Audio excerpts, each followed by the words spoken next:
thank you, Lord, for the small things, like me and her on a porch swing, for summer nights and fireflies and the sound of my old six string.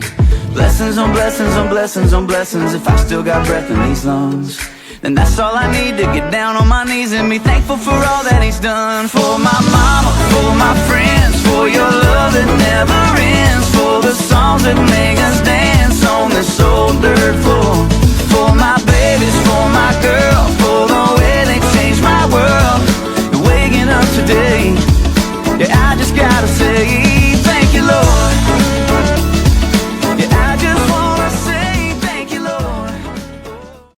ದೇವರ ನಾಮಕ್ಕೆ ನಾವು ಸ್ತೋತ್ರ ಸಲ್ಲಿಸುವಂತರಾಗೋಣ.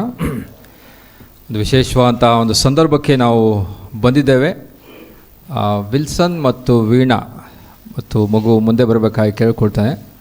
ನಾವು ಒಂದು ಹಾಡನ್ನು ಆಡ್ತಾ ಬರೋಣ. 547 ಎಲ್ಲ ಒಳ್ಳೆಯ ದಾನಗಳ ಮೂಲ ಕರ್ತ ದೇವರೇ. 547 ಮೊದಲನೇ ಚರಣ ಮತ್ತು ಕಡೆ ಚರಣ ಆಡ್ತಾ ಬರೋಣ. 547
ದೇವರ ಮಹಾಕೃಪೆಯಿಂದ ವಿಲ್ಸನ್ ಮತ್ತು ವೀಣಾ ಅವರಿಗೆ ದೇವರು ದಾನವಾಗಿ ಕೊಟ್ಟಂಥ ಮಗುಸ್ಕರವಾಗಿ ನಾವು ಸ್ತೋತ್ರವನ್ನು ಸಲ್ಲಿಸುವಂಥ ಒಂದು ಸಮಯ. ಮಾತ್ರವಲ್ಲ, ಆ ದೇವರಿಗೋಸ್ಕರವಾಗಿ ನಾವು ಸಾಕುತ್ತೇವೆ ಎಂಬಂಥ ಒಂದು ತೀರ್ಮಾನ, ಆ ಒಂದು ಪ್ರತಿಷ್ಠೆ ಮಾಡುವಂಥ ಒಂದು ಸಮಯ ಇದಾಗಿದೆ. ಅದಕ್ಕೋಸ್ಕರವಾಗಿ ಆ ನಾಮಕ್ಕೆ ನಾವು ಸ್ತೋತ್ರವನ್ನು ಸಲ್ಲಿಸುವಂಥರಾಗಿರೋಣ. ದೇವರ ಸೇವಕರಾದಂಥ ಮೃತ್ಯುಂಜಯ ಅಂಕಲ್ ಅವರು ಅವರಿಗೆ ಸ್ವಲ್ಪ ವಾಕ್ಯವನ್ನು ಹೇಳಿ ಆ ಡೆಡಿಕೇಶನ್ ಕಾರ್ಯವನ್ನು ನೆರವೇರಿಸುವಂಥರಾಗಿದ್ದಾರೆ.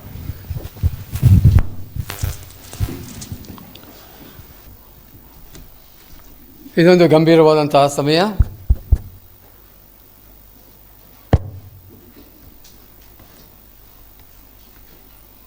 ವಿಶೇಷವಾಗಿ ನಮ್ಮ ಪ್ರಿಯ ಸಹೋದರಾಗಿರುವಂಥ ವಿಲ್ಸನ್ ಮತ್ತು ವೀಣಾ ಇವರಿಗೆ ಕರ್ತನು ಮಹಾಕೃಪೆಯಿಂದ ಮತ್ತೊಂದು 2ನೇ ಮಗುವನ್ನು ಕೊಟ್ಟಿದ್ದಾನೆ. ದೇವರ ಪರಿಶುದ್ಧ ನಾಮಕ್ಕೆ ಸ್ತೋತ್ರ ಸಲ್ಲಿಸೋಣ. ವೀಣಾ ಚಿಕ್ಕ ಹುಡುಗಿಯಿಂದ, ಸಣ್ಣ ಹುಡುಗಿಯಿಂದ ನಾನು ಬಲ್ಲೆ. ಬೆಂಗಳೂರಿನಲ್ಲಿ ಬಂದು ಇದ್ದಾಗ ಚಿಕ್ಕ ಹುಡುಗಿ ಆಕೆ. ಈಗ 2 ಮಕ್ಕಳ ತಾಯಿ ಆಗಿದ್ದಾಳೆ. ಮತ್ತು ಈ ಸಂದರ್ಭದಲ್ಲಿ ಇವರನ್ನು ಒಂದು ಕುಟುಂಬವಾಗಿ ಕರ್ತನು ಮಾರ್ಪಡಿಸಿದ್ದಾನೆ. ಒಳ್ಳೆಯ ಮಕ್ಕಳನ್ನು ಕೂಡ ಕೊಟ್ಟಿದ್ದಾನೆ. ಕರ್ತನಿಗೆ ನಾವು ಎಷ್ಟು ಕೃತಜ್ಞತೆಯನ್ನು ಸಲ್ಲಿಸಬೇಕಾಗಿದೆ. ಅದರಲ್ಲಿಯೂ ವಿಶೇಷವಾಗಿ ವೀಣಾಗೆ ಚಂದವಾದಂಥ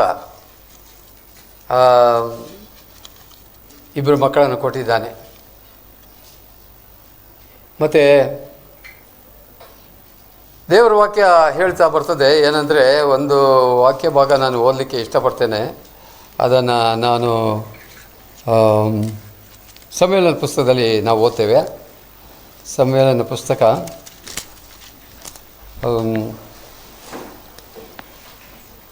ಮೊದಲನೇ ಅಧ್ಯಾಯದಲ್ಲಿ ಹನ್ನಳಿಗೆ ಮದುವೆ ಮಕ್ಕಳಾದಾಗ ಮಕ್ಕಳಾಗದೆ ಹೋದಾಗ ನಡೆದಂಥ ಅವಳ ಕುಟುಂಬದಲ್ಲಿ ನಡೆದಂಥ ಸಂಗತಿಗಳು ಇಲ್ಲಿ ವಾಕ್ಯದಲ್ಲಿ ಓದ್ತೇವೆ. ಪೆನಿನ್ನಳಿಗೆ ಮಕ್ಕಳಿದ್ದರು, ಹನ್ನಳಿಗೆ ಮಕ್ಕಳಿರಲಿಲ್ಲ. ಅವನು ಪ್ರತಿ ವರ್ಷವೂ ಸೇನಾಧೀಶ್ವರನಾದ ಯೆಹೋವನಿಗೆ ಯಜ್ಞವನ್ನು ಅರ್ಪಿಸಿ ಆತನನ್ನು ಆರಾಧಿಸುವುದಕ್ಕೋಸ್ಕರ ತನ್ನ ಊರಿನಿಂದ ಶಿಲೋವಿಗೆ ಹೋಗುತ್ತಿದ್ದನು. ಅಲ್ಲಿ ಏಲಿಯ ಮಕ್ಕಳಾದ ಹೋಫ್ನಿ ಫಿನೆಹಾಸ್ ಎಂಬುವರು ಯೆಹೋವನ ಯಾಜಕರಾಗಿದ್ದರು. ಎಲ್ಕಾನನು ಯಜ್ಞವರ್ಪಿಸಿದಾಗಲೆಲ್ಲ ತನ್ನ ಹೆಂಡತಿಯಾದ ಪೆನಿನ್ನಳಿಗೂ ಆಕೆ ಎಲ್ಲ ಹೆಣ್ಣು ಮಕ್ಕಳಿಗೂ ಭಾಗಗಳನ್ನು ಕೊಡುತ್ತಿದ್ದನು. ಅವನು ಹನ್ನಳನ್ನು ಬಹಳವಾಗಿ ಪ್ರೀತಿಸಿದರೂ ಯೆಹೋವನು ಆಕೆಗೆ ಮಕ್ಕಳನ್ನು ಕೊಡಲಿಲ್ಲ ಎಂಬುದಾಗಿ ನಾವು ಓದ್ತೇವೆ. ಸಾಮಾನ್ಯವಾಗಿ ಕೆಲವಾರು ಕುಟುಂಬಗಳಲ್ಲಿ ಮಕ್ಕಳು ಇರೋದಿಲ್ಲ. ಮಕ್ಕಳಿಲ್ಲದೇ ಇರುವಂಥ ಕುಟುಂಬಗಳು ಬಹಳವಾಗಿದೆ. ನಮ್ಮ ಸಭೆಯಲ್ಲಿಯೂ ಕೂಡ ಒಂದೆರಡು ಕುಟುಂಬಗಳು ಇದೆ. ಮಕ್ಕಳು ಅವ್ರಿಗೋಸ್ಕರವಾಗಿ ನಾವು ಎಷ್ಟೋ ಪ್ರಾರ್ಥನೆ ಕೂಡ ನಾವು ಮಾಡ್ತಾ ಇದ್ದೇವೆ. ಆದರೆ ವಿಲ್ಸನ್ಗೆ ಮತ್ತು ವೀಣಾಗೆ ದೇವರು ತನ್ನ ಅಪಾರವಾದ ಕೃಪೆಯನ್ನು ಕೊಟ್ಟು 2 ಮಕ್ಕಳನ್ನು ದಯಪಾಲಿಸಿದ್ದಾನೆ. ಆತನ ನಾಮಕ್ಕೆ ಸ್ತೋತ್ರವಾಗಲಿ. ಇಲ್ಲಿ ನಾವು ನೋಡಿದೆವು, ಹನ್ನಳಿಗೆ ಬಹಳ ಕಾಲ ಮಕ್ಕಳಿರಲಿಲ್ವಂತೆ. ಅವಳ ಆ ಕುಟುಂಬದಲ್ಲಿ ಪೆನಿನ್ನಳು ಆಕೆಯನ್ನು ಬಹಳವಾಗಿ ಹಾಸ್ಯ ಮಾಡ್ತಾ ಇರಲಂತೆ. ಇದು ಬಹಳ ಒಂದು ಕಠೋರವಾದಂಥ ಒಂದು ಸಂಗತಿಗಳು. ದೇವರ ಮಕ್ಕಳ ಮಧ್ಯದಲ್ಲಿ ಇಂಥ ಸಂಗತಿಗಳು ನಡೆಯಲೇಬಾರದು. ಕೆಲವರಿಗೆ ಮಕ್ಕಳಿರ್ತದೆ, ಕೆಲವರು ಮಕ್ಕಳಿಲ್ಲ. ಮಕ್ಕಳು ಇಲ್ಲದೇ ಇರುವಂಥವರನ್ನು, ಮಕ್ಕಳಿರುವಂಥವರು ಹಾಸ್ಯ ಮಾಡಬಾರ್ದು. ಯಾಕೆಂದರೆ ನಾಳೆ ಅವರ ಮಕ್ಕಳು ಉಳಿತಾರೋ ಎಂಬುದಾಗಿ ಗ್ಯಾರಂಟಿ ಇಲ್ಲ. ಸೊ ಆದ್ದರಿಂದ ಇಲ್ಲಿ ಪೆನಿನ್ನಳು ಆಕೆಯನ್ನು ಬಹಳವಾಗಿ ಹಾಸ್ಯ ಮಾಡ್ತಾ ಇರಲಂತೆ. ಆಗ ಹನ್ನಳು ಬಹಳ ದುಃಖಕ್ರಾಂತಳಾಗಿ ಆಕೆ ಪ್ರಾರ್ಥನೆ ಮಾಡ್ತಾಯಿದ್ಲು, ಕರ್ತನನ್ನು ಕೇಳಿಕೊಂಡ್ಳು. ಏನು ಅವಳು ಮಾತಾಡ್ತಾಳೆ ಎಂಬುದಾಗಿ ನಾವು ನೋಡುವ 11ನೇ ವಚನಕ್ಕೆ ಬರುವಾಗ, ಸೇನಾಧೀಶ್ವರನಾದ ಯೆಹೋವನೇ, ನಿನ್ನ ದಾಸಿಯ ದುಃಖವನ್ನು ಪರಾಂಬರಿಸು. ನನ್ನನ್ನು ತಿರಸ್ಕರಿಸದೆ ಕನಿಕರವಿಟ್ಟು ನನಗೊಬ್ಬ ಮಗನನ್ನು ಕೊಡಬೇಕು. ಹನ್ನಳು ಪ್ರಾರ್ಥನೆ ಮಾಡಿದ್ದು, ಕನಿಕರವಿಟ್ಟು ನನಗೊಬ್ಬ ಮಗನನ್ನು ಕೊಡಬೇಕು. ಅವನು ಜೀವದಿಂದಿರುವ ತನಕ ನಿನಗಾಗಿಯೇ ಇರುವ ಹಾಗೆ ನಿನಗೆ ಪ್ರತಿಷ್ಠಿಸಿ ಕೊಡುವೆನು. ಹನ್ನಳು ಮಾಡಿದಂಥ ಪ್ರಾರ್ಥನೆ. ಈ ಪ್ರಾರ್ಥನೆಯನ್ನು ಪೆನಿನ್ನಳು ಮಾಡಲಿಲ್ಲ. ಅವಳಿಗೆ ಎಷ್ಟೊಂದು ಮಕ್ಕಳಾಯಿತು, ಆದರೆ ಅವಳು ಇಂಥ ಪ್ರಾರ್ಥನೆ ಮಾಡಲಿಲ್ಲ. ಆದರೆ ಹನ್ನಳು ಈ ಪ್ರಾರ್ಥನೆ ಮಾಡಿದ್ಳು, ಹೃದಯಪೂರ್ವಕವಾಗಿ ಪ್ರಾರ್ಥನೆ ಮಾಡಿದ್ಳು, ಮತ್ತು ದುಃಖಭರಿತಳಾಗಿ ಪ್ರಾರ್ಥನೆಯನ್ನು ಮಾಡಿದ್ಳು. ಏನಾಯಿತು ನೋಡ್ರಿ, ಆಗ ಪ್ರಾರ್ಥಿಸಿ ಹರಕೆ ಮಾಡಿದ್ಳು. ಏನು, ಒಂದು ವೇಳೆ ನೀನು ನನಗೆ ಒಂದು ಮಗನನ್ನು ಕೊಟ್ಟರೆ ಅವನು ಜೀವದಿಂದಿರುವ ತನಕ ನಿನ್ನವನಾಗಿಯೇ ಇರುವ ಹಾಗೆ ನಿನಗೆ ಪ್ರತಿಷ್ಠಿಸಿ ಕೊಡುವೆನು. ಇದೆ ಈ ಡೆಡಿಕೇಶನ್ ಅನ್ನುವಂಥದ್ದು ಹೆಸರು ಇಲ್ಲಿ ಬಂದಿದೆ. ಈ ಡೆಡಿಕೇಶನ್ ಅನ್ನುವಂಥದ್ದು ಬಿಬ್ಲಿಕಲ್ ನೇಮ್. ಅದು ಈ ನೇಮಿಂಗ್ ಸೆರೆಮನಿ ಅನ್ನೋದು ಬಿಬ್ಲಿಕಲ್ ನೇಮ್ ಅಲ್ಲ. ಅದು ಹೆಸರಿಡುವಂಥದ್ದು ಇದು ವಾಕ್ಯದಲ್ಲಿ ಎಲ್ಲೂ ನಾವು ನೋಡುವುದಿಲ್ಲ. ಆದರೆ ಪ್ರತಿಷ್ಠೆಪಡಿಸುವಂಥದ್ದು ದೇವರ ವಾಕ್ಯದ ಬೋಧನೆ ಇದು ಆಗಿದೆ. ಆದ್ದರಿಂದ ವಿಶ್ವಾಸಿಗಳಂತ ನಾವುಗಳು ಮಕ್ಕಳು ಒಂದು ಕುಟುಂಬಕ್ಕೆ ದೇವರ ಮಕ್ಕಳನ್ನು ಕೊಟ್ಟಾಗ ಆ ಕೊಟ್ಟಂಥ ಮಗುವನ್ನು ದೇವರಿಗೆ ಪ್ರತಿಷ್ಠೆ ಮಾಡಿಕೊಳ್ಳುವಂಥದ್ದು ಭಾಳ ಅತಿ ಪ್ರಾಮುಖ್ಯವಾದಂಥದ್ದು ಆಗಿದೆ. ಯಾಕೆ ಪ್ರತಿಷ್ಠೆ ಮಾಡಬೇಕು? ಯಾಕೆಂದರೆ ಈ ದೇವರು ಕೊಟ್ಟಂಥ ಮಗು ಅದು ದೇವರ ಕೃಪೆಯಿಂದ ಅನುಗ್ರಹಿಸಲ್ಪಟ್ಟಂಥ ಮಗು ಅದು. ವೀಣಾಗೆ ಕೂಡ ಈ ಮಗುವನ್ನು ಕೃಪೆಯಿಂದ ಕೊಟ್ಟಿದ್ದಾನೆ. ಕೃಪೆಯಿಂದ ಕೊಟ್ಟಿದ್ದಾನೆ ಅಂದರೆ ನಿಮ್ಮ ಬಲದಿಂದ ಕೊಡಲಿಲ್ಲ, ನಿಮ್ಮ ಶಕ್ತಿಯಿಂದ ಕೊಡಲಿಲ್ಲ, ಕೃಪೆಯಿಂದ ಕೊಟ್ಟಿದ್ದಾನೆ. ದೇವರು ನಿಮ್ಮನ್ನು ಪ್ರೀತಿ ಮಾಡಿ ಮತ್ತು ಆ ಪ್ರೀತಿಯಲ್ಲಿ ನಿಮಗೆ ಕೂಡ ಒಂದು ಭಾಗವನ್ನು ಆತನು ಕೊಟ್ಟಿದ್ದಾನೆ. ಈ ಕೃಪೆಗೆ ನಾವು ಬೆಲೆ ಕಟ್ಟಲಿಕ್ಕೆ ಆಗುವುದಿಲ್ಲ. ಅಂದರೆ ಕೃಪೆ ಅಂದರೆ ಅಯೋಗ್ಯರಾದಂಥ ಮಕ್ಕಳಿಗೆ ದೇವರು ಕೃಪೆಯಿಂದ ಉಚಿತವಾಗಿ ಕೊಡುವಂಥದ್ದೇ ದೇವರ ಕೃಪೆ. ಇದು ಬಹಳ ವಿಶೇಷವಾದ ಸಂಗತಿ. ದೇವರು ನಮಗೂ ಕೂಡ ಕೃಪೆಯನ್ನು ಕೊಟ್ಟಿದ್ದಾನೆ. ಕೃಪೆಯಿಂದ ನಮಗೆ ನಮ್ಮ ಕರ್ತನಾಗಿರುವಂಥ ಯೇಸು ಕ್ರಿಸ್ತನನ್ನೂ ಕೊಟ್ಟಿದ್ದಾನೆ. ಆತನು ದೇವರ ಕೃಪೆಯಿಂದ ಅನುಗ್ರಹಿಸಲ್ಪಟ್ಟಂಥ ಕರ್ತನು ಆತನು. ಅದಕ್ಕೆ ಯೇಸು ಕ್ರಿಸ್ತನಿಗೆ ಒಂದು ಶಬ್ದ ಉಪಯೋಗಿಸಿದೆ ಯೆಶಾಯನ ಬರೆದ ಪ್ರವಾದನೆಯಲ್ಲಿ. ಅದೇನೆಂದರೆ ವರದ ಮಗನು. ವರದ ಮಗನು, ವರ. ಕರ್ತನಾದ ಯೇಸು ಕ್ರಿಸ್ತನು ನಮ್ಮೆಲ್ಲರಿಗೆ ವರದ ಮಗನು ಆತನು. ಈ ವರದ ಮಗನನ್ನು ನಾವೇನು ಮಾಡಿದ್ದೇವೆ? ಯಾವುದೋ ಒಂದು ಮೂಲೆಯಲ್ಲಿ ಇಟ್ಬಿಟ್ಟಿದ್ದೇವಾ? ಕೂರಿಸ್ಬಿಟ್ಟಿದ್ದೇವಾ? ನೋಡ್ರಿ ಎಷ್ಟರ ಮಟ್ಟಿಗೆ ಆತನಿಗೆ ವಿಧೇಯರಾಗ್ತಾ ಇದ್ದೇವೆ, ಆತನನ್ನು ಪ್ರೀತಿ ಮಾಡ್ತಾ ಇದ್ದೇವೆ ಎಂಬಂಥದ್ದು ಇವತ್ತು ನಾವು ಪರೀಕ್ಷೆ ಮಾಡಿಕೊಳ್ಬೇಕಾದಂಥ ಒಂದು ಸಂಗತಿ ಇದಾಗಿದೆ. ಆಮೇಲೆ ಮುಂದೆ ನಾವು ನೋಡ್ತೇವೆ ಏನಂತ ಹೇಳುವಾಗ, ಪ್ರಾರ್ಥಿಸಿದ ಮೇಲೆ ಆಕೆಯ ಹೃದಯದಲ್ಲಿ ಪ್ರಾರ್ಥಿಸುತ್ತಿರುವುದರಿಂದ ತುಟಿಗಳು ಮಾತ್ರ ಅಲ್ಲಾಡುತ್ತಿದ್ದವು, ಶಬ್ದ ಕೇಳಿಸಲಿಲ್ಲ. ಆಮೇಲೆ 27ನೇ ವಚನಕ್ಕೆ ಬರುವಾಗ ಅವರು ತಿರುಗಿ ಆಲಯಕ್ಕೆ ಹೋಗ್ತಾರೆ. ಗಂಡ ಹೆಂಡತಿ ಆಲಯಕ್ಕೆ ಹೋದಾಗ ಅಲ್ಲಿ ಆತನು ಯಾರು ಹನ್ನಳ ಗಂಡ, ಆತನು ನನ್ನ ಪ್ರಾರ್ಥನೆಯ ಫಲವಾಗಿ ಅನುಗ್ರಹಿಸಿದ ಮಗನೂ ಇವನೇ, ನಾನು ಇವನನ್ನು ಯೆಹೋವನಿಗೆ ಒಪ್ಪಿಸಿಬಿಟ್ಟಿದ್ದೇನೆ. ಹನ್ನಳು ಹೇಳುವಂಥ ಮಾತು, ದೇವರಿಗೆ ಹೇಳುವಂಥ ಮಾತು. ಅವನು ನನ್ನ ಪ್ರಾರ್ಥನೆಯ ಫಲವಾಗಿ, ಸಮುವೇಲನು ಪ್ರಾರ್ಥನೆಯ ಫಲವಾಗಿ ಹುಟ್ಟಿದ ಮಗ. ಭಾಳ ಅದ್ಭುತವಾದಂಥ ಪ್ರಾರ್ಥನೆ ಅದು. ಇವನು ಜೀವದಿಂದಿರುವ ತನಕ ಆತನಿಗೆ ಅಂದರೆ ದೇವರಿಗೆ ಪ್ರತಿಷ್ಠಿತನಾಗಿರುವನು ಎಂದು ಹೇಳಿದಳು. ಈ ಪ್ರತಿಷ್ಠಿತನಾಗಿರುವನು ಎಂಬಂಥ ಶಬ್ದ ಭಾಳ ಪ್ರಾಮುಖ್ಯವಾದಂಥ ಸಂಗತಿ. ಈಗ ಉದಾಹರಣೆಗೆ ಸಂಸೋನನು ಹುಟ್ಟಿದಾಗ ದೇವರಿಗೆ ಆತನನ್ನು ಪ್ರತಿಷ್ಠೆ ಮಾಡಿಬಿಟ್ರು. ಅವನ ತಲೆ ಮೇಲೆ ಕೂದಲು ಕತ್ತರಿ ಹಾಕಲಿಲ್ಲ. ಯಾಕೆಂದರೆ ಅವನು ಪ್ರತಿಷ್ಠಿತನಾದಂಥವನು, ದೇವರಿಗಾಗಿಯೇ ಮೀಸಲಾದಂಥ ವ್ಯಕ್ತಿ. ಕಡೆಯಲ್ಲಿ ನಾವು ನೋಡ್ತೇವೆ ಅವನ ಜೀವಿತ ಫುಲ್ ಅಡಿಮೇಲಾಗೋಯ್ತು. ಅವನು ಡೆಲೀಲಾ ಎಂಬಂಥ ಆ ಕೆಟ್ಟ ಹೆಂಗಸಿನ ಸಂಸಾರದಲ್ಲಿ ಬಿದ್ದು ಅವನು ಪಾಪದಲ್ಲಿ ಬಿದ್ದು ಹೋದ. ಆಮೇಲೆ ನಾವು ನೋಡ್ತೇವೆ ದೇವರು ಸಂಸೋನನಿಗೆ ದೇವರು ಅವನು ಕೊಟ್ಟಂಥ ಆ ಆತ್ಮನನ್ನು ವಾಪಸ್ ತೆಗೆದುಕೊಂಡ್ಬಿಟ್ಟ. ಹಿಂದಿನ ಕಾಲದಲ್ಲಿ ಆ ಒಂದು ರೀತಿಯಲ್ಲಿ ದೇವರು ಮಾಡ್ತಾಯಿದ್ದ. ಈ ಪರಿಶುದ್ಧಾತ್ಮನನ್ನು ದೇವರು ತನಗೆ ಕೃಪೆಯಿಂದ ಕೊಡ್ತಾಯಿದ್ದ. ಕೆಲವರಿಗೆ ಅವರು ಪಾಪ ಮಾಡಿದರೆ, ದೇವರಿಗೆ ವಿರೋಧವಾಗಿ ನಡ್ಕೊಂಡ್ರೆ ಆ ಪರಿಶುದ್ಧಾತ್ಮನನ್ನು ದೇವರು ತೆಕ್ಕೊಂಡ್ಬಿಡ್ತಾಯಿದ್ದೆ ವಾಪಸ್ಸು. ಅದೇ ಪ್ರಕಾರವಾಗಿ ಸಂಸೋನೂ ಕೂಡ ಆಗೋಯಿತು. ಆವಾಗ ಏನಾಯಿತು ಅಂತ ಹೇಳುವಾಗ ದಾವೀದನು ಒಂದು ಪ್ರಾರ್ಥನೆ ಮಾಡ್ತಾನೆ, ಅದಕ್ಕೆ ದೇವರೇ ನನ್ನಲ್ಲಿರುವಂಥ ಪರಿಶುದ್ಧಾತ್ಮನನ್ನು ತೆಗೆಯಬೇಡ ಎಂಬುದಾಗಿ.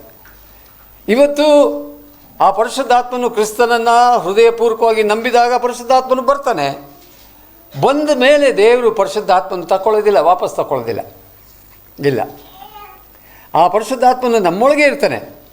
ಆದರೆ ವಿಶ್ವಾಸಿ ಪಾಪದಲ್ಲಿ ಬದುಕಿದರೆ ದೇವರು ಅವನನ್ನು ಬಹಳವಾಗಿ ಶಿಕ್ಷಿಸ್ತಾನೆ.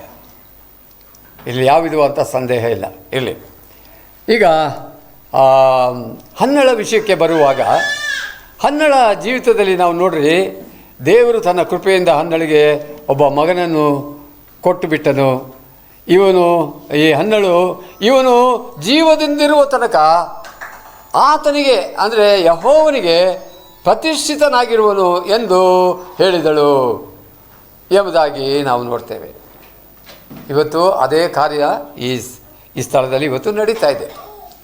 ಏನಪ್ಪ ಅಂತ ಹೇಳುವಾಗ, ವೀಣಾ ಮತ್ತು ವಿಲ್ಸನ್ಗೆ ಕೊಟ್ಟಂಥ ಆ ಮಗು ದೇವರಿಗೆ ಪ್ರತಿಷ್ಠಿತಳಾದಂಥ ಒಂದು ಮಗು ಆಗಿ ಅದು ತೀರುವಂಥದ್ದಾಗಿರ್ತದೆ. ಆದ್ದರಿಂದ ಈ ದೇವರ ಕೃಪೆಯಿಂದ ಅನುಗ್ರಹಿಸಲ್ಪಟ್ಟಂಥ ಮಕ್ಕಳನ್ನು ಎಲ್ಲ ವಿಶ್ವಾಸಿಗಳು ಅವರ ಹೃದಯಪೂರ್ವಕವಾಗಿ ದೇವರಿಗೆ ಪ್ರತಿಷ್ಠೆಪಡಿಸಬೇಕು. ಇದು ಬಹಳ ಗಂಭೀರವಾದಂಥ ಒಂದು ವಿಷಯ ಇದಾಗಿದೆ. ಬಟ್ ಇಲ್ಲಿ ನಾವು ನೋಡುವಾಗ ಈ ಹನ್ನಳಿಗೆ ಯಾವ ರೀತಿಯಲ್ಲಿ ಅವಳು ತನ್ನ ಮಗನನ್ನು ದೇವರಿಗೆ ಪ್ರತಿಷ್ಠೆಪಡಿಸಿದಳೋ ಅದೇ ರೀತಿಯಲ್ಲಿ ದೇವರು ಸಮುವೇಲನನ್ನು ಆಶೀರ್ವದಿಸಿಬಿಟ್ಟ. ಎಂಥ ರೀತಿಯಲ್ಲಿ ಆಶೀರ್ವದಿಸಿದ ಅಂತಂದರೆ, ಅವನೊಬ್ಬ ಪ್ರವಾದಿಯಾಗಿ ಇಡೀ ಇಸ್ರಾಯೇಲರನ್ನು ಅವನು ಕಾಪಾಡ್ತಾ ಬಂದ. ಇಡೀ ಇಸ್ರಾಯೇಲರನ್ನು. ಯಾರು? ಸಮುವೇಲನು. ಭಾಳ ಅದ್ಭುತವಾದಂತಹ ಒಂದು ಸಂಗತಿ. ಆಮೇಲೆ ಅವನ ಪ್ರವಾದನೆಗಳಲ್ಲಿ ಒಂದು ಪ್ರವಾದನೆ ಕೂಡ ಬಿದ್ದು ಹೋಗಲಿಲ್ವಂತೆ. ಅಂತಹ ಪ್ರವಾದಿಗಳು ಆಗಿನ ಕಾಲದಲ್ಲಿ ಇದ್ದರು. ದೇವರ ನಾಮಕ್ಕೆ ಸ್ತೋತ್ರವಾಗಲಿ. ಈಗ ಪ್ರವಾದಿಗಳಿಲ್ಲ. ಈಗ ದೇವರು ನಮಗೆ ಕೊಟ್ಟಿರುವಂಥದ್ದು ಯಾರಂದರೆ ಸಭಾ ಹಿರಿಯರುಗಳನ್ನು ಕೊಟ್ಟಿದ್ದಾನೆ. ಸಭಾ ಹಿರಿಯರನ್ನು ಕೊಟ್ಟಿದ್ದಾನೆ. ಆದ್ದರಿಂದ ದೇವರ ವಾಕ್ಯ ಹೇಳ್ತದೆ, ನಾವು ಸಭಾ ಹಿರಿಯರನ್ನು ಗೌರವಿಸಬೇಕು. ಸಭಾ ಹಿರಿಯರನ್ನು ನಾವು ಗೌರವಿಸಬೇಕು. ಅವರಿಗೆ ವಿರೋಧವಾಗಿ ನಾವೆಂದಿಗೂ ತಿರುಗಿ ಬೀಳಬಾರ್ದು. ಯಾಕೆಂದರೆ ದೇವರು ತನ್ನ ಕೃಪೆಯಿಂದ ಅನುಗ್ರಹಿಸಲ್ಪಟ್ಟಂಥ ಸಭಾ ಹಿರಿಯರು ಆಗಿರ್ತಾರೆ. ಇಲ್ಲಿ ಯಾರು ಸಭಾ ಹಿರಿಯರು ನನಗೆ ಸರಿಯಾಗಿ ಗೊತ್ತಿಲ್ಲ, ಇರಲಿ ಪರವಾಗಿಲ್ಲ. ಒಟ್ಟಿನಲ್ಲಿ ದೇವರು ಕೆಲವಾರು ಸಭಾ ಹಿರಿಯರನ್ನು ಈ ಸಭೆಗೆ ಕೊಟ್ಟಿದ್ದಾನೆ. ಆತನ ನಾಮಕ್ಕೆ ಸ್ತೋತ್ರ. ಅವರಲ್ಲಿ ಒಬ್ಬರು ನಮ್ಮ ಸೊಲೊಮೋನ್, ಅವರು ಕೂಡ ಒಬ್ಬರಾಗಿದ್ದಾರೆ. ಇರಲಿ. ಈಗ ನನ್ನ ವಿಷಯ ಏನಂತ ಹೇಳುವಾಗ, ದೇವರ ವಾಕ್ಯ ಇದರ ವಿಷಯವಾಗಿ ಏನು ಹೇಳ್ತದೆ ಅಂತ ನಾವು ನೋಡುವಾಗ, ಕೀರ್ತನೆಗಳು 127ನೇ ಅಧ್ಯಾಯದಲ್ಲಿ ನಾವು ಒಂದು ವಚನವನ್ನು ಓದ್ತೇವೆ. ಅದೇನೆಂದರೆ 127ನೇ ಅಧ್ಯಾಯ, ಯೆಹೋವನು ಮನೆ ಕಟ್ಟದಿದ್ದರೆ ಅದನ್ನು ಕಟ್ಟುವವರು ಕಷ್ಟಪಡುವುದು ವ್ಯರ್ಥ. ಯೆಹೋವನು ಪಟ್ಟಣವನ್ನು ಕಾಯದಿದ್ದರೆ ಕಾವಲುಗಾರರು ಅದನ್ನು ಕಾಯುವುದು ವ್ಯರ್ಥ. ನೋಡಿ, ಇಲ್ಲಿ ನಾವು ನೋಡ್ತೇವೆ ಏನಂತ ಹೇಳುವಾಗ, ಯೆಹೋವನು ಮನೆಯನ್ನು ಕಟ್ಟದಿದ್ದರೆ, ಈ ಕುಟುಂಬವನ್ನು, ಮನೆ ಅಂತ ಹೇಳುವಾಗ ಕುಟುಂಬ, ಈ ಕುಟುಂಬವನ್ನು ಕಟ್ಟುವಂಥವನು ದೇವರೇ ಆಗಿದ್ದಾನೆ. ಎಷ್ಟು ಕೃತಜ್ಞತೆಯುಳ್ಳವರಾಗಿರಬೇಕು ವಿಶ್ವಾಸಿಗಳು. ಯಾಕೆಂದರೆ ದೇವರು ನಿಮ್ಮ ಕುಟುಂಬವನ್ನು ಕಟ್ಟಬೇಕಾದ್ರೆ ಎಷ್ಟೊಂದು ಆಶೀರ್ವಾದಗಳನ್ನು ಆತನು ಕೊಡ್ತಾ ಬರ್ತಾ ಇದ್ದಾನೆ. ಅದ್ಭುತವಾಗಿ ಮಕ್ಕಳನ್ನು ಕೊಡ್ತಾ ಇದ್ದಾನೆ. ವಿಶೇಷವಾಗಿ ಮಕ್ಕಳು, ವಾಕ್ಯದಲ್ಲಿ ನಾವು ಓದ್ತೇವೆ, ಪುತ್ರ ಸಂತಾನವು ಯೆಹೋವನಿಂದ ಬಂದ ಸ್ವಾಸ್ಥ್ಯ. ಇದೊಂದು ಸ್ವಾಸ್ಥ್ಯ ಅಂತ ಹೇಳ್ತದೆ ದೇವರ ವಾಕ್ಯ. ಅಂದರೆ ಅರ್ಥವೇನೆಂದರೆ, ಮಕ್ಕಳು ತಂದೆ ತಾಯಿಗಳಿಗೆ ಅವರು ಆಸ್ತಿಯಾಗಿದ್ದಾರೆ. ದೇವರು ಕೊಟ್ಟಂಥ ಆಸ್ತಿ. ಈ ಆಸ್ತಿನ ಯಾರು ಕತ್ಕೊಂಡು ಹೋಗೋಕ್ಕಾಗಲಿಲ್ಲ. ಈ ಭೂಮಿಯನ್ನು ಕತ್ಕೊಂಡು ಹೋಗ್ತಾರೆ, ಆದರೆ ಮಕ್ಕಳ ಆಸ್ತಿಯನ್ನು ದೇವರು ಯಾವ ಕಳ್ಳನೂ ಕತ್ಕೊಂಡು ಹೋಗೋದಿಲ್ಲ. ಯಾಕೆಂದರೆ ದೇವರು ಕೊಟ್ಟಂಥ ಆಸ್ತಿ. ಪುತ್ರ ಸಂತಾನವು ಯೆಹೋವನಿಂದ ಬಂದ ಸ್ವಾಸ್ಥ್ಯ. ಆಮೇಲೆ ಗರ್ಭ ಫಲ ಆತನ ಬಹುಮಾನವೇ. ದೇವರು ಕೊಡುವಂಥ ಬಹುಮಾನ ಗರ್ಭಫಲ. ಅದ್ಭುತವಾದಂಥ ಒಂದು ಸಂಗತಿ. ಎಷ್ಟೋ ಸಾರಿ ಕೆಲವು ಕುಟುಂಬಗಳಲ್ಲಿ ನಾನು ಆಗಲೇ ಹೇಳಿದ ಪ್ರಕಾರವಾಗಿ ಮಕ್ಕಳು ಆಗುವುದೇ ಇಲ್ಲ, ಹುಟ್ಟುವುದೇ ಇಲ್ಲ.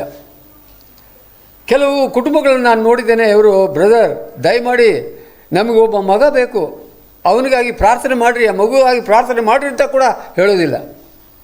ಇಂಥ ತಂದೆ ತಾಯಿಗಳಿದ್ದಾರೆ. ಹಿರಿಯರ ಹತ್ರ ಹೋಗಿ, ಬ್ರದರ್ ದಯಮಾಡಿ ನಮಗೆ ಮಕ್ಕಳು ಬೇಕು, ಮಕ್ಕಳಿಗಾಗಿ ಪ್ರಾರ್ಥನೆ ಮಾಡಿರಿ, ಅಂತ ಕೇಳಿಕೂ ಹಿಂಜರಿತಾರೆ. ಅದು ಯಾಕೆ ಅಂತ ನನಗೆ ಗೊತ್ತಿಲ್ಲ. ಇರ್ರಿ, ಇಲ್ಲಿ ನಾವು ನೋಡ್ತೇವೆ ಏನಂತ ಹೇಳುವಾಗ, ಪುತ್ರ ಸಂತಾನವು ಯೆಹೋವನಿಂದ ಬಂದ ಸ್ವಾಸ್ಥ್ಯ, ಗರ್ಭಫಲ ಆತನ ಬಹುಮಾನವೇ. ಆಮೇಲೆ ಇಲ್ಲಿ ನಾವು ನೋಡುವಂಥ ಸಂಗತಿ 128ನೇ ಕೀರ್ತನೆಯಲ್ಲಿ ಕೆಲವಾರು ಇನ್ನೊಂದು ಕುಟುಂಬಕ್ಕೆ ಸಂಬಂಧಪಟ್ಟಂಥ ಕೆಲವಾರು ಮಾತುಗಳು ಬರೆಯಲ್ಪಟ್ಟಿದೆ.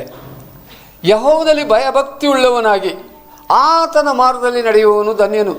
ಈಗ ನಮ್ಮ ವಿಲ್ಸನ್ದು ದೊಡ್ಡ ಜವಾಬ್ದಾರಿಕೆ. ದೇವರು ನಿಮಗೆ 2 ಮಕ್ಕಳನ್ನು ಕೊಟ್ಟು ಆಶೀರ್ವದಿಸಿದ್ದಾನೆ. ಈಗ ನಿಮ್ಮ ಕರ್ತವ್ಯ ಏನಪ್ಪ? ವಿಲ್ಸನ್ ಕರ್ತವ್ಯ ಏನು? ಯೆಹೋವನಲ್ಲಿ ಭಯಭಕ್ತಿ ಉಳ್ಳವನಾಗಿ ಆತನ ಮಾರ್ಗದಲ್ಲಿ ನೀವು ನಡಿಬೇಕಾಗಿದೆ. ಏನಪ್ಪ ಇದು? ಅಂತಿಂತ ಕಡಿಮೆ ಇದಲ್ಲ, ಜವಾಬ್ದಾರಿ ಅಲ್ಲ, ಭಾಳ ದೊಡ್ಡ ಜವಾಬ್ದಾರಿ ಇದು. ಯೆಹೋವನಲ್ಲಿ ಭಯಭಕ್ತಿಯುಳ್ಳವನಾಗಿ ಆತನ ಮಾರ್ಗದಲ್ಲಿ ನಡೆಯುವವನು ಧನ್ಯನು. ಆಮೇಲೆ ನಿನ್ನ ಕಷ್ಟಾರ್ಜಿತವನ್ನು ನೀನೇ ಅನುಭವಿಸುವಿ, ನೀನು ಧನ್ಯನು, ನಿನಗೆ ಶುಭವಿರುವುದು. ಆಮೇಲೆ ಇನ್ನೊಂದು ಆಶೀರ್ವಾದ ನೋಡ್ರಿ, 3ನೇ ವಚನದಲ್ಲಿ, ಅಂತಃಪುರದಲ್ಲಿರುವಂಥ ನಿನ್ನ ಹೆಂಡತಿಯು ಫಲಭರಿತವಾದ ದ್ರಾಕ್ಷಾಲತೆಯಂತಿರೋಳು. ಅಬ್ಬಬ್ಬಬ್ಬಬ್ಬ, ಏನಪ್ಪ ಹೆಂಡತಿ ಬಗ್ಗೆ ದೇವರು ಇಷ್ಟೊಂದು ಹೊಗಳಿದ್ದಾನೆ. ಏನಂತ ಹೇಳುವಾಗ, ಅಂತಃಪುರ ಅಂದ್ರೇನು? ಅರಮನೆ ಅಂತ ಅರ್ಥ. ಅರಮನೆ. ನಿಮ್ಮ ಮನೆ ಇದೆಯಲ್ಲ, ಕೆಲವು ಮನೆಗಳು ಅಲ್ಲಿ ದೇವರ ಆಶೀರ್ವಾದ, ನಡೆಸುವಿಕೆ, ಸಂತೋಷ, ಸಮಾಧಾನ, ಪ್ರಾರ್ಥನೆ, ವಾಕ್ಯಾಭ್ಯಾಸ ಇರುವಂಥ ಮನೆಗಳಿದೆಯಲ್ಲ, ಅದು ಅಂತಃಪುರ ಇದ್ದಂಗೆ, ಅದೊಂದು ಪ್ಯಾಲೇಸ್ ಇದ್ದಂಗೆ. ಅದು ಅಲ್ಲಿ ದೇವರು ವಾಸ ಮಾಡ್ತಾನೆ. ಅಂತಃಪುರದಲ್ಲಿರುವ ನಿನ್ನ ಹೆಂಡತಿಯು ಫಲಭರಿತವಾದ ದ್ರಾಕ್ಷಾಲತೆ ಅಂತಿರುವಳು. ಏನಪ್ಪ, ಒಂದು ದ್ರಾಕ್ಷಾಲತೆ ನೀನು ಕೊಟ್ಟರೆ ಏನು ಮಾಡ್ತೀಯಾ ವಿಲ್ಸನ್? ಏನು ಮಾಡ್ತೀರಾ? ಅಯ್ಯೋ, ಭಾಳ ಅತಿ ಆಶೆಯಿಂದ ನಗಾಡ್ಕೊಂಡು ಹಾಗೆ ತಿಂದ್ಬಿಟ್ಟು ಹಾಕ್ಬಿಡ್ತೀರಾ. ಹಂಗೇನೆ ಅದು ಭಾಳ ಸಂತೋಷವಾಗಿ ತಿಂದಾಕ್ತೀರಾ ಅಲ್ವೇ? ನೋಡ್ರಿ, ನಮ್ಮ ಹೆಂಡತಿ, ದೇವರು ನಿಮಗೆ ಕೊಟ್ಟಂಥ ಹೆಂಡತಿಯನ್ನು ಹಾಗೆ ಹೋಲಿಸ್ತಾನೆ ನೋಡ್ರಿ. ಅಂತಃಪುರದಲ್ಲಿರುವ ನಿನ್ನ ಹೆಂಡತಿಯು ಫಲಭರಿತವಾದ ದ್ರಾಕ್ಷಾಲತೆ ಅಂತಿರುವಳು.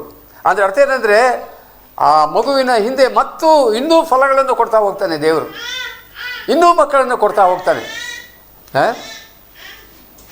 ನಮ್ಮ ತಂದೆಗೆ ಒಟ್ಟು 9 ಜನ ಮಕ್ಕಳು, ಒಂದಲ್ಲ ಎರಡಲ್ಲ, 9 ಮಂದಿ ಮಕ್ಕಳು. ಬೇರೆ ಕ್ರೈಸ್ತರೆಲ್ಲ ಏನಣ್ಣ, ಅವರಿಗೆ ನಮ್ಮ ತಂದೆಗೆ ಹೇಳ್ತಾರೆ, ಏನಣ್ಣ ಅಬ್ಬಬ್ಬಬ್ಬ ನಿನ್ನ ಮನೆ ತುಂಬ ಮಕ್ಕಳಣ್ಣ, ಇಂಥ ಆಶೀರ್ವಾದ ಅಣ್ಣ ನಿನಗೆ ಅಂತ ನಮ್ಮ ತಂದೆ ಮೇಲೆ ಅವರು ತುಂಬ ಇದು ಮಾಡೋರು, ಕಾಮೆಂಟ್ ಮಾಡೋರು, ಹೊಗಳೋರು.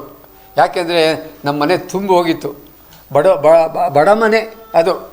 ನಮ್ಮ ತಂದೆಗೆ ಬರೀ 50 ರೂಪಾಯಿ ಸಂಬಳ ಆಗ. ನಾನು ಯಾಕೆ ಈ ಮಾತನ್ನು ಹೇಳ್ತೀನಿ ಅಂದರೆ, ದೇವರು ತನ್ನ ಆಶೀರ್ವಾದದಿಂದ ಕುಟುಂಬವನ್ನು ಆಶೀರ್ವದಿಸಿ ಫಲಭರಿತವಾದ ಹೆಂಡತಿಯನ್ನು ಕೊಡ್ತಾನಂತೆ.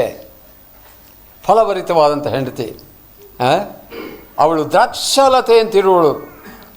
ಆಮೇಲೆ ಇನ್ನು ನೋಡ್ರಿ, ನಿನ್ನ ಸಂಗಡ ಊಟದ ಮನೆಯ ಸುತ್ತಲೂ ಕೂತುಕೊಳ್ಳುವ ನಿನ್ನ ಮಕ್ಕಳು ಎಣ್ಣೆ ಮರದ ಸಸಿಗಳಂತಿರುವರು.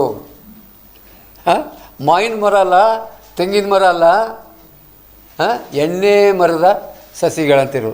ಯಾಕೆ ಎಣ್ಣೆ ಮರ ಅಂತ ಕೊಟ್ಟಿದ್ದಾನೆ? ಇಸ್ರಾಯೇಲ್ ದೇಶದಲ್ಲಿ ಎಣ್ಣೆ ಮರ ಭಾಳ ಬೆಲೆಯುಳ್ಳಂಥ ಮರ. ಅದು ಅದರೊಳಗೆ ಎಣ್ಣೆ ತೆಗಿತಾಯಿದ್ರು, ಎಣ್ಣೆ. ಆ ಎಣ್ಣೆ ಇವತ್ತು ಇಂಡಿಯಾದಲ್ಲಿ ನೀವು ತಗೊಂಡ್ರೆ ಬರೀ 150 ಇದು ಗ್ರಾಮ್ಗೆ ಅದಕ್ಕೆ 1000 ರೂಪಾಯಿ ಮೇಲೆ ಬೆಲೆ ಆಗುತ್ತೆ. ಅದಕ್ಕೆ ಅಷ್ಟು ಬೆಲೆ ಅದಕ್ಕೆ ಇಲ್ಲಿ ಹೇಳ್ತಾನೆ, ಎಣ್ಣೆ ಮರದ ಸಸಿಗಳಂತಿರೋರು. ನಿನ್ನ ಸಂಗಡ ಮನೆಯ ಸುತ್ತಲೂ ಕೂತುಕೊಳ್ಳುವ ನಿನ್ನ ಮಕ್ಕಳು ಎಣ್ಣೆ ಮರದ ಸಸಿಗಳಂತಿರು. ನೋಡ್ರಿ ಹೆಂಗೆ ದೇವರು ಆ ಮಕ್ಕಳನ್ನು ಕುರಿತು ಮಾತಾಡ್ತಾನೆ, ಆಶೀರ್ವದಿಸ್ತಾನೆ. ಈ ಮಕ್ಕಳ ಬೆಲೆ ತಂದೆ ತಾಯಿಗಳು ಅರ್ಥಕೊಳ್ಬೇಕು, ಬೇರೆಯವರು ಕೂಡ ಅರ್ಥಕೊಳ್ಬೇಕು. ಯಾಕೆಂದರೆ ದೇವರು ಎಂಥ ಆಶೀರ್ವಾದವನ್ನು ಕೊಟ್ಟು ಮಕ್ಕಳನ್ನು ಕೊಡ್ತಾನೆ ನೋಡ್ರಿ. ಆಮೇಲೆ ಇಗೋ ಯೆಹೋವನಲ್ಲಿ ಭಯಭಕ್ತಿಯುಳ್ಳ ಪುರುಷನು ಈ ರೀತಿಯಾಗಿ ಆಶೀರ್ವದಿಸಲ್ಪಡುವನು. ಇವತ್ತು ನಮ್ಮ ವಿಲ್ಸನ್ಗೆ ಇಂಥ ದೊಡ್ಡ ಆಶೀರ್ವಾದ. ಭಾಳ ಅದ್ಭುತವಾದಂಥ ಆಶೀರ್ವಾದ ಇರಲಿ. ನಾನು ಈ ಮಾತುಗಳನ್ನ ಹೆಚ್ಚು ಮಾತಾಡೋಕ್ಕೆ ಹೋಗಲ್ಲ.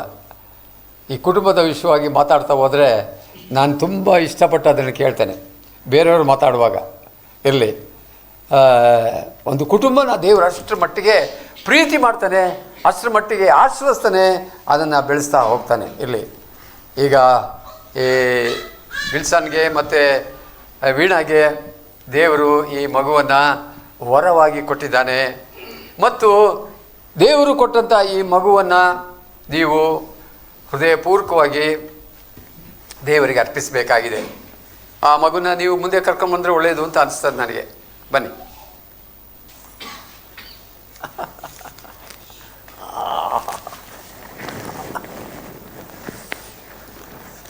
ಈ ಮಗುವಿಗೆ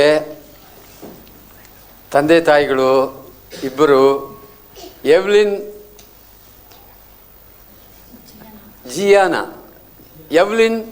ಜಿಯಾನಾ ಎಂಬುದಾಗಿ ಹೆಸರನ್ನು ಆರಿಸಿದ್ದಾರೆ. ದೇವರ ಸನ್ನಿಧಾನದಲ್ಲಿ ಸಭೆಯ ಎದುರಿನಲ್ಲಿ ಈ ಮಗುವನ್ನು ಕರ್ತನಿಗೆ ನಾವು ಒಪ್ಪಿಸಿ ಬಿಡೋಣ. ಇದರ ಅರ್ಥವೇನೆಂದರೆ ಎ ಪ್ರೆಷಸ್ ಗಿಫ್ಟ್. ಈಗ ತಾನೇ ನಾವು ಓದಿದ್ದೀವಿ ಅದನ್ನ. 127ನೇ ಕೀರ್ತನೆ 3ನೇ ವಚನದಲ್ಲಿ ಪುತ್ರ ಸಂತಾನವು ಯೆಹೋವನು ಕೊಟ್ಟಂಥ ಸ್ವಾಸ್ಥ್ಯ. ನಾನಾಗಲೇ ಹೇಳಿದೆ. So A precious gift of life graciously given. ಖಂಡಿತ ದೇವರ ಕೃಪೆಯಿಂದ ಈ ಮಗುವನ್ನು ನಿಮಗೆ ಕರ್ತನು ಕೊಟ್ಟಿದ್ದಾನೆ. ಈ ಮಗುವಿಗೆ ಎವ್ಲಿನ್ ಜಿಯಾನಾ ಎಂಬುದಾಗಿ ಹೆಸರು ಕರೆಯಲ್ಪಡ್ತದೆ ಇನ್ನು ಮುಂದೆ. ಮತ್ತು ಈ ಮಗುವನ್ನು ನಾವು ಕರ್ತನ ಕೈಗಳಿಗೆ ನಾವು ಅರ್ಪಿಸಿಕೊಡೋಣ. ಪ್ರಾರ್ಥನೆ ಮಾಡೋಣ. ಮಹಾಪರಿಶುದ್ಧನು, ನೀತಿವಂತನು, ಕೃಪೆಯಲ್ಲಿ ಐಶ್ವರ್ಯವುಳ್ಳ ನಮ್ಮ ಸ್ವರ್ಗೀಯ ತಂದೆಯಾದ ದೇವರೇ, ನಮ್ಮ ಪ್ರಿಯ ಸಹೋದರಾಗಿರುವಂಥ ವಿಲ್ಸನ್ ಮತ್ತು ವೀಣಾ ಇವರಿಬ್ಬರಿಗೆ ನಿನ್ನ ಮಹಾಕೃಪೆಯಿಂದ ಕೊಟ್ಟಂಥ ಎವ್ಲಿನ್ ಜಿಯಾನಾ ಮಗಳಿಗಾಗಿ ನಾವು ನಿನಗೆ ಕೃತಜ್ಞತೆಯಿಂದ ಸ್ತೋತ್ರಗಳನ್ನು ಸಲ್ಲಿಸ್ತೇವೆ ಸ್ವಾಮಿ. ಕರ್ತ, ಈ ಮಗು ನೀನು ಕೊಟ್ಟದ್ದು ಹೌದು. ನೀನು ಅಂದು ಮೋಶೆಯ ಅಕ್ಕನಿಗೆ ಹೇಳಿದಂಥ ಮಾತು, ಈ ಮಗುವನ್ನು ನನಗೋಸ್ಕರ ನೀನು ತೆಗೆದುಕೊಂಡು ಹೋಗಿ ಸಾಕಮ್ಮ ಎಂಬುದಾಗಿ, ನಾನೇ ಸಂಬಳ ಕೊಡ್ತೇನೆ. ಹೌದು, ಇವತ್ತು ಈ ಮಗುವನ್ನು ನಾವು ವಿಲ್ಸನ್ ಮತ್ತು ವೀಣಾ ಅವರಿಗೆ ನಾವು ಇದನ್ನು ಅವರ ಕೈಗಳಿಗೆ ನಾವು ಕೊಡ್ತೇವೆ. ಯಾಕೆಂದರೆ ಈ ಮಗು ಕರ್ತನದು. ಕರ್ತನ ಕೃಪೆಯಿಂದ ಈ ಮಗುವನ್ನು ಇವರಿಗೆ ಕರ್ತನು ಕೊಟ್ಟಿದ್ದಾನೆ. ಆದ್ದರಿಂದ ಕರ್ತ, ನಾವು ಈ ಸಂದರ್ಭದಲ್ಲಿ ಈ ಮಗುವನ್ನು ನಿನ್ನ ಕೈಗಳಲ್ಲಿ ಅರ್ಪಿಸಿಕೊಡ್ತೇವೆ. ಈ ಮಗು ನಿನ್ನ ಕೈಗಳಲ್ಲಿ ತಕ್ಕೋ ಸ್ವಾಮಿ, ನಡೆಸು, ಆಶ್ವಾಸು. ಈ ಮಗಳು ದೊಡ್ಡವಳಾಗಿ ಬೆಳೆದು ಕರ್ತನಾದ ಯೇಸು ಕ್ರಿಸ್ತನನ್ನು ಸ್ವಂತ ರಕ್ಷಕನಾಗಿ ಅಂಗೀಕಾರ ಮಾಡಿಕೊಂಡು ದೇವರ ಮಗಳಾಗಿ ಜೀವಿಸುವಂಥ ಕೃಪೆಯನ್ನು ಪ್ರಿಯ ಮಗಳಿಗೆ ಕೊಟ್ಟು ನಡೆಸಬೇಕೆಂದು ನಮ್ಮ ಪ್ರಭು ರಕ್ಷಕನು ಒಡೆಯನಾಗಿರುವ ಕ್ರಿಸ್ತೇಸುವಿನ ಒಂದೇ ಹೆಸರಿನಲ್ಲಿ ಪ್ರಾರ್ಥಿಸಿ ಬೇಡ್ಕೊಂಡಿದ್ದೇವೆ ನಮ್ಮ ತಂದೆಯೇ. ಆಮೇನ್, ಆಮೇನ್.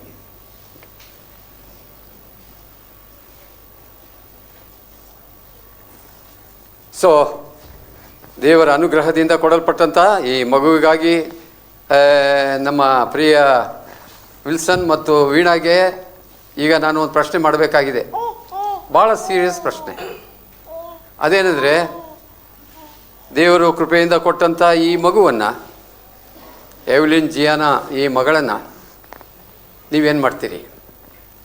ಈ ಮಗುವನ್ನು ದೇವರ ಭಯದಲ್ಲಿ, ಭಕ್ತಿಯಲ್ಲಿ ನಡೆಸಬೇಕಾಗಿದೆ. ಈ ಮಗುವನ್ನು ಸಭೆಯ ಅನ್ಯೋನ್ಯತೆಯಲ್ಲಿ ಕಾಪಾಡಬೇಕು ನೀವು. ಈ ಮಗುವಿಗೆ ದೇವರ ವಾಕ್ಯದ ಬೋಧನೆ ನೀವು ಚಿಕ್ಕಂದಿನಲ್ಲೇ ಕಳಿಸ್ಬೇಕು. ಅನೇಕ ಸಂಗತಿಗಳನ್ನು ಬಾಯ್ಪಾಠ ಮಾಡಿಸ್ತಿರಲ್ಲ, ಹಾಗೆ ಕೆಲವಾರು ಭಾಳ ಪ್ರಾಮುಖ್ಯವಾದಂಥ ವಿಷಯಗಳನ್ನು ಮಗುಗೆ ಬಾಯ್ಪಾಠ ಮಾಡಿರಿ. ನಾನು ಅಲ್ಲಿಂದ ಬರ್ತಾ ಟ್ರೈನಲ್ಲಿ ಬರ್ತಾ ಇರುವಾಗ ಇಷ್ಟೇ ಒಂದು ಚಿಕ್ಕ ಮಗು, ಇದಕ್ಕಿಂತ ಸ್ವಲ್ಪ 2-3 ತಿಂಗಳು ದೊಡ್ಡದಿರ್ಬೋದು. ಆ ಮಗುವಿಗೆ ಅವರು ಹೆಂಗೆ ತಂದೆ ತಾಯಿಗಳು ಹೇಳ್ಕೊಟ್ಟಿದ್ದಾರೆ ಅಂದರೆ ಓದೋಕ್ಕೆ ಹೇಳ್ಕೊಟ್ಬಿಟ್ಟಿದ್ದಾರೆ. ಟ್ರೈ ಮಾಡ್ತದೆ ಆ ಮಗು ಓದಲಿಕ್ಕೆ. ಕಷ್ಟಪಡ್ತಾ ಇದ್ದೆ. ಹಾಗೆ ಮಕ್ಕಳನ್ನು ನಾವು ತರಬೇತಿ ಮಾಡಬೇಕು. ದೇವರ ವಾಕ್ಯದಲ್ಲಿ ತರಬೇತಿ ಮಾಡಬೇಕು. ಮತ್ತು ಮುಂದೆ ಈ ಮಗುವನ್ನು ದೇವರ ಅನ್ಯೋನ್ಯತೆಯಲ್ಲಿ, ಬೆಳಕಿನಲ್ಲಿ, ಶಿಸ್ತಿನಲ್ಲಿ ನೀವು ಬೆಳೆಸ್ತೀರಾ ಎಂಬುದಾಗಿ ನೀವು ನಮಗೆ ಮಾತು ಕೊಡಬೇಕು. ಬೆಳೆಸ್ತೀರಾ? ಖಂಡಿತವಾಗಿಯೂ ಮನಪೂರ್ವಕವಾಗಿ ಹೇಳ್ತಾ ಇದ್ದೀರಲ್ಲ. ಈಗ ನೀವು ಕೊಟ್ಟಂಥ ಈ ಮಾತು ದೇವರು ಕೇಳಿಸ್ಕೊಂಡಿದ್ದಾನೆ. ಸಭೆ ಕೂಡ ಇದಕ್ಕೆ ಸಾಕ್ಷಿಯಾಗಿದೆ. ಆದ್ದರಿಂದ ಈ ಮಗುವನ್ನು ಮುಂದಿನ ದಿವಸಗಳಲ್ಲಿ ಸಭೆಯ ಅನ್ಯೋನ್ಯತೆಯಲ್ಲಿ, ಪ್ರೀತಿಯಲ್ಲಿ, ವಾಕ್ಯದಲ್ಲಿ ನೀವು ಈ ಮಗುವನ್ನು ದೇವರಿಗಾಗಿ ಬೆಳೆಸಬೇಕು. ದೇವರು ಕೊಟ್ಟದ್ದು. ಆದ್ದರಿಂದ ಈ ಮಗು ಇನ್ನು ಮುಂದೆ ಬೆಳೆದು ದೊಡ್ಡವಳಾಗಿ ಕರ್ತನಾದ ಯೇಸು ಕ್ರಿಸ್ತನನ್ನು ತಿಳ್ಕೊಂಡು ದೇವರ ಮಹಿಮೆಗಾಗಿ ಈ ಮಗು ಜೀವಿಸಲಿ. Thank you.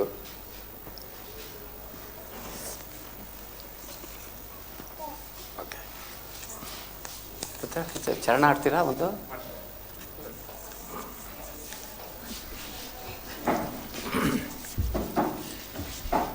ಈಗ ಒಂದು 2 ಸ್ಪೆಷಲ್ ಸಾಂಗ್ಸ್ ಇರ್ತದೆ. ಅವರು ಸೆಟ್ ಆಗೋದಕ್ಕೆ ಮಧ್ಯೆ ಒಂದು ಸಂಗತಿ ಆಡ್ತಾ ಮಾಡೋಣ. 454ನೇ ಸಂಗೀತ, 1ನೇ ಚರಣ ಮತ್ತು 4ನೇ ಚರಣ ಆಡ್ತಾ ಮಾಡೋಣ. ಯೇಸು ಸ್ವಾಮಿ, ನಿನಗೆ ನಾನು ಎಲ್ಲವನ್ನು ಕೊಡುವೆನು. All to Jesus I surrender.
ಬಾಲದಿಂದ ನಾನೀಗ ನಡೆಸು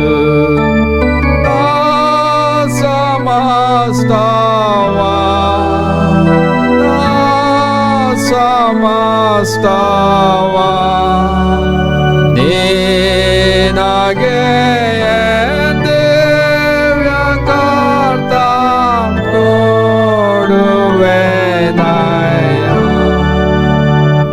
Special song, please.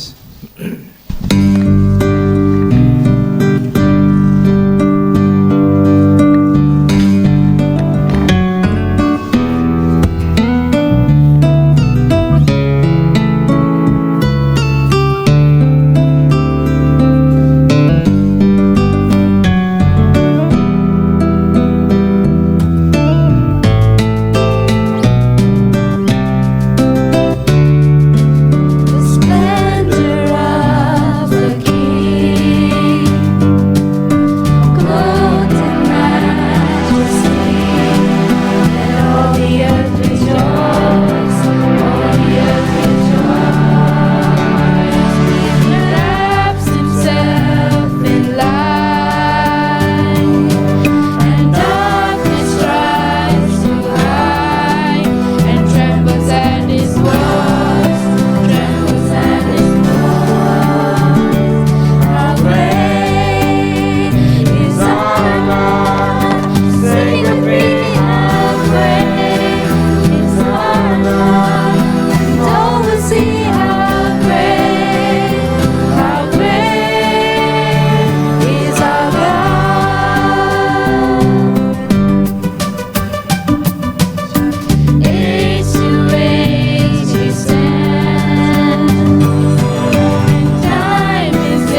ಅತ್ಯುನ್ನತನಾದಾನ ದೇವರನ್ನಾರಾಧಿಸುವೆ. ಹೊಡೆದ ನನ್ನ ಪಾತ್ರೆಯ ಕುಂಬಾರನ ಬಳಿ ತಂದು ಸರಿ ಮಾಡಲು ಕೋರುವೆ. ಚಿಕ್ಕ ಹೃದಯಾದಿ ಅತ್ಯುನ್ನತನಾದಾನ ದೇವರನ್ನಾರಾಧಿಸುವೆ. ಹೊಡೆದ ನನ್ನ ಪಾತ್ರೆಯ ಕುಂಬಾರನ ಬಳಿ ತಂದು ಸರಿ ಮಾಡಲು ಕೋರುವೆ. ಓ ಸನ್ನ, ಓ ಸನ್ನ, ಯೆಹೂದ್ಯರ ರಾಜನಿಗೆ. ಓ ಸನ್ನ, ಓ ಸನ್ನ, ಬರಲಿರುವ ನನ್ನ ರಾಜನಿಗೆ.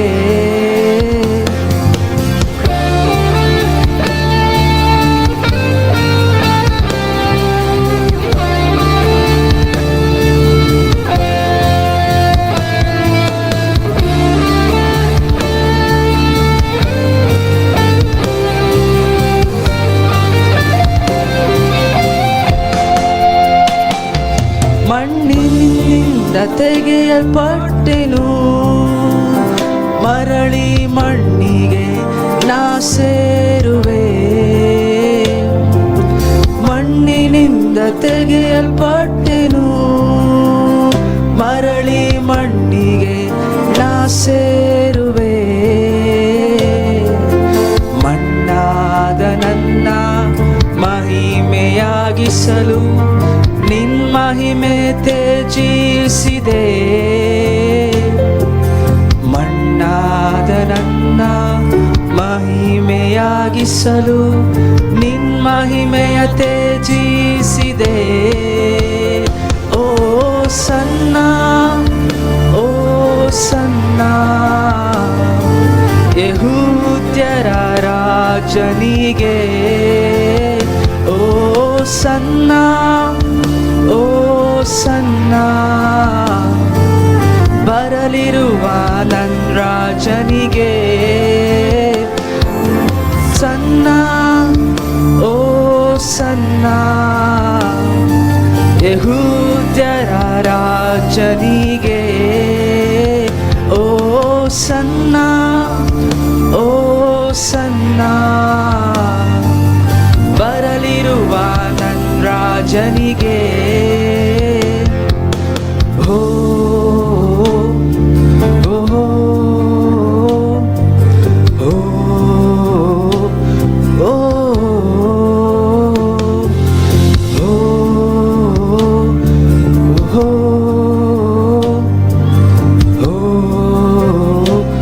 ಓ ನಾ ತಪ್ಪಿ ನಡೆಯುವ ವೇಳೆ ನಿನ್ ಕೃಪೆಯಿಂದ ಸರಿಪಡಿಸಿರುವೆ. ನಾ ತಪ್ಪಿ ನಡೆಯುವ ವೇಳೆ ನಿನ್ ಕೃಪೆಯಿಂದ ಸರಿಪಡಿಸಿರುವೆ. ನನ್ನ ಕಾಲ್ಗಳ ಸ್ಥಿರಪಡಿಸಿ ನಿನ್ನೊಂದಿಗೆ ನಡೆಯಲು ಕೃಪೆ ನೀ ನೀಡಿದೆ. ನನ್ನ ಕಾಲ್ಗಳ ಸ್ಥಿರಪಡಿಸಿ ನಿನ್ನೊಂದಿಗೆ ನಡೆಯಲು ಕೃಪೆ ನೀ ನೀಡಿದೆ. ಓ ಸನ್ನ, ಓ ಸನ್ನ, ಯೆಹೂದ್ಯರ ರಾಜನಿಗೆ. ಓ ಸನ್ನ, ಓ ಸನ್ನ, ಬರಲಿರುವ ನನ್ನ ರಾಜನಿಗೆ. ಓ ಸನ್ನ, ಓ ಸನ್ನ, ಯೆಹೂದ್ಯರ ರಾಜನಿಗೆ. ಓ ಸನ್ನ, ಓ ಸನ್ನ, ಬರಲಿರುವ ನನ್ನ ರಾಜನಿಗೆ.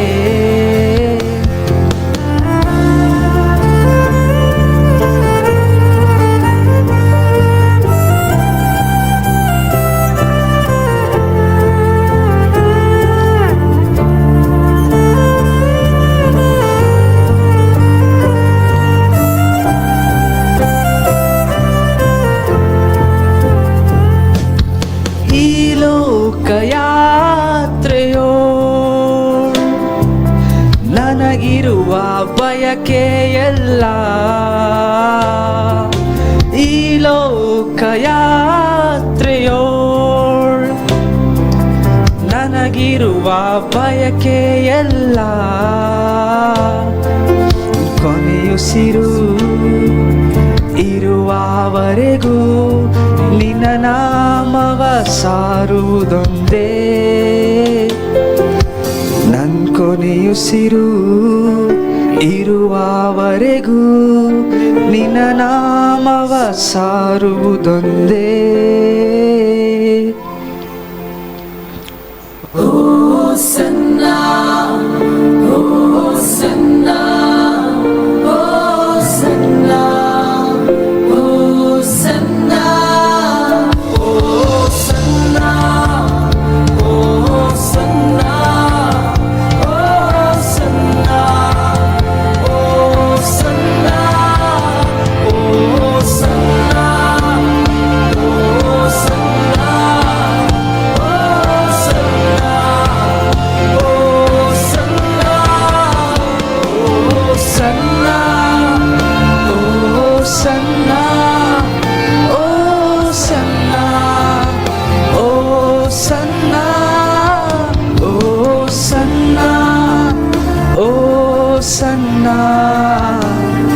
ಯೆಹೂದ್ಯರ ರಾಜನಿಗೆ ಓ ಸನ್ನ, ಓ ಸನ್ನ.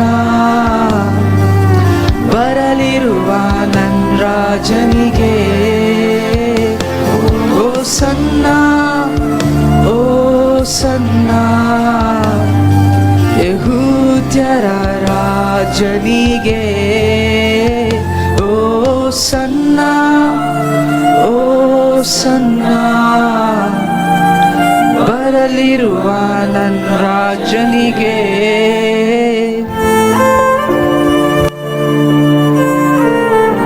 Thank you.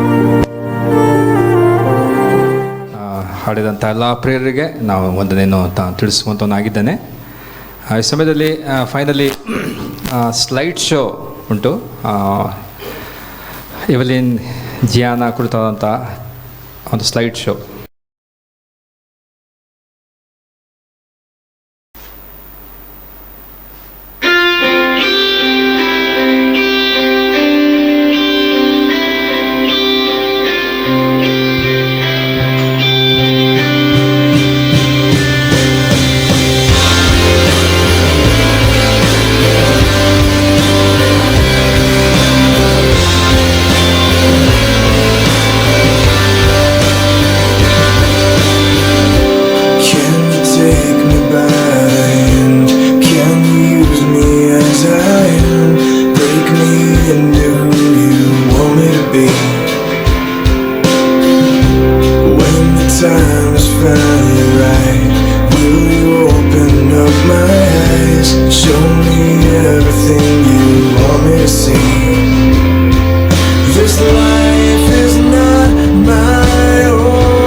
To God alone be the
darkness fills the night, it cannot hide the light. Whom shall I fear? You crush the enemy underneath my feet. You are my sword and shield, though troubles linger still. Whom shall I fear? I know who goes before me, I know who stands behind. The God of angel armies is always by my side. The one who reigns forever, he is a friend of mine. The God of angel armies is always by my side.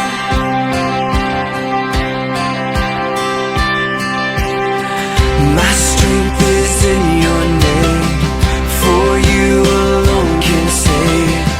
You will deliver me, yours is the victory. Whom shall I fear? Whom shall I fear?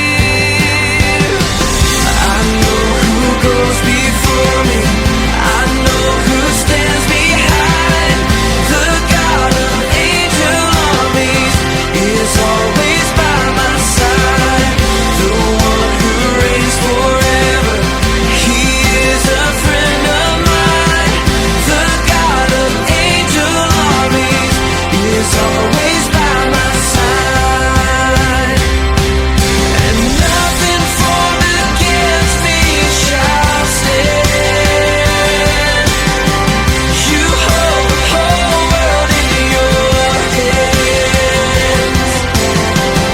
I'm holding on to your promises. You are faithful. You are faithful. Nothing formed against me shall stand. You hold the whole world in your hands. I'm holding on to your promises. You are faithful. You are faithful. You are faithful.